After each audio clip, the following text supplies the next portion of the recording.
સુરત મહાનગરપાલિકા દ્વારા માથાભારે આરીફ શેખ મિંડીના ઘરનું ડિમોલિશન કરવામાં આવ્યું હતું, તો પોલીસ બંદોબસ્ત પણ સાથે રાખવામાં આવ્યો હતો.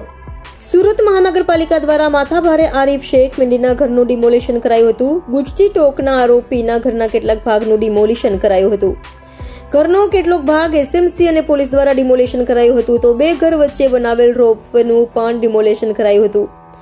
આરોપી આરીફ મિંડી સામે અનેક ગુનાઓ નોંધાયેલા છે, તો મનપા દ્વારા પોલીસ બંદોબસ્ત સાથે રાખી ડિમોલિશન કરાયું હતું.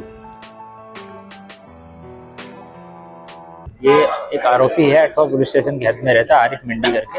उसके दो घर हैं गली के दोनों साइड में एक फ्लाईओवर बना के रास्ते के ऊपर से गैर कायदेसर और दोनों घरों को जोड़ रखा था. एसएमसी की तरफ से नोटिस भी दिया गया था, लेकिन उसकी अवमानना की गई और वो फ्लाईओवर को एज इट इज रखा गया. तो एसएमसी के अधिकारियों के साथ में ये डिमोलिशन का जो काम है ये अभी हो रहा है और पुलिस जाब्ता साथ में है. सर, आरोपी का गुनाह इतिहास क्या है?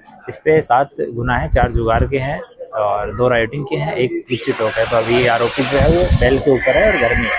और सर, कितना बांधकाम किसने किया था? बांधकाम कितना किया था?